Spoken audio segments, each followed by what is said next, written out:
wrote the speech and recorded the video I have used as my channel introduction for 2 years now. My intention was to contrive a video directed mostly at outsiders to the subculture, who believe its propaganda and fallacies to be fact. And those who know me best understand my candid 2 cents on fallacies. However, on the subject of such erroneous claims, it appears yet another and more globally common misrepresentation of Goth has come to be. Perhaps, coming from one who, as a novice, discovered the trickery before the truth, it may have developed as a means of combating previous propaganda. But, unfortunately, it is yet another detriment to our tribe, our name, our subculture. I hesitate to state that it all began with the one on YouTube known as Snowy Lowther, since any baby bat could have just as easily come to the false conclusion before her involvement. And even recently, with Jake Monroe rambling about exposition behind his mere aesthetic, this does nothing to dispute the issue either. Before I delve any deeper into my own exposition, however, I must state that this comes mostly from my own experience in the goth community, especially online, so I commend you who view this with a much more functional gathering than those I generally go among or otherwise encounter. You see, the goth subculture's roots reside in music, and they have since day one. But in recent times, it seems that those who intend to join us express interest exclusively in the aesthetic.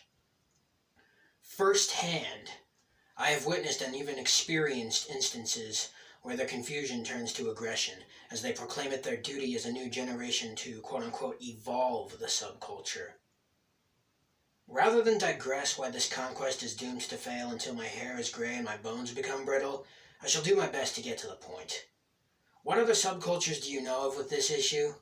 Surely metalheads, reggae fans, punks, hip-hop heads, country fans, and even emos lack this such a problem where they reduce their work to nothing but overly passionate visual art. So why must we suffer for it?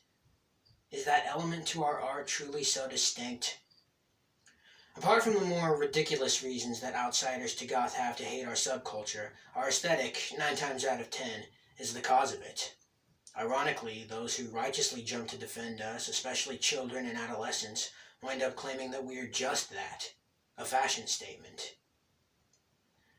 These are the type who cry elitist if and when an educated member of the subculture itself tries even benevolently to pass such musical knowledge onto them, or worse, they claim that goth is whatever you want it to be, and as expected, more confusion arises as a result, not that it should.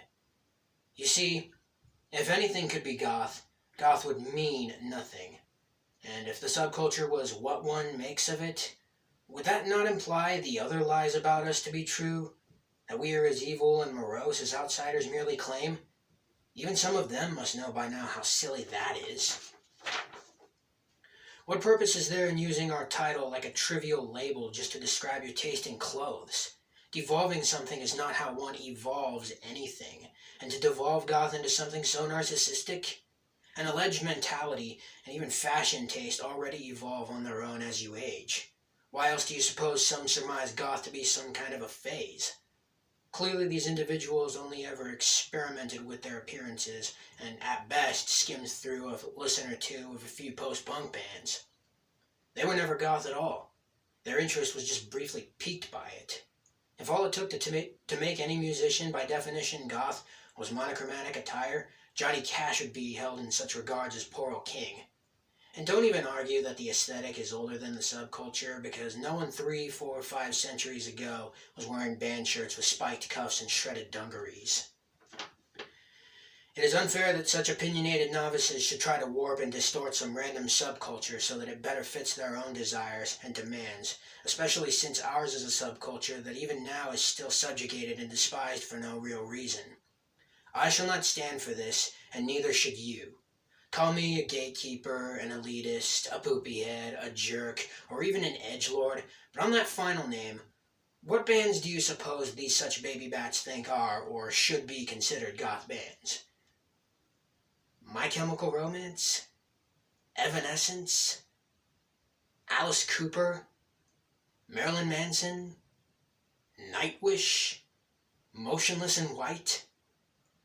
The only trait these such bands have in common, apart from an admittedly similar aesthetic, is that they are loud, angsty, and wild.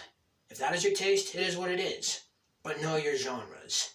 for goth is a genre that is particularly distinct and even poised in its sound. I guarantee that if this subculture piques any appeal to you at all, you will naturally go and find some bands that resonate with you on your journey to find yourself. Personally, Angels of Liberty, London After Midnight, Nosferatu, Rosetta Stone, Switchblade Symphony, and the Sisters of Mercy are some few of my own personal favorites.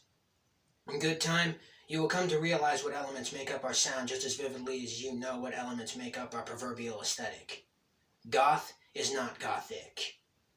Any true gatekeeper or elitist will claim that one is only qualified as a goth if they only listen to goth music and no other genre. What I find most droll is that some elitists also claim that one is only as goth as they look. Do you now see both sides of the spectrum?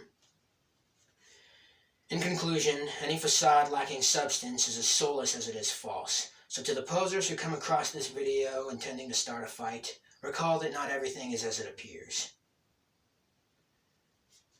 Thank you for watching.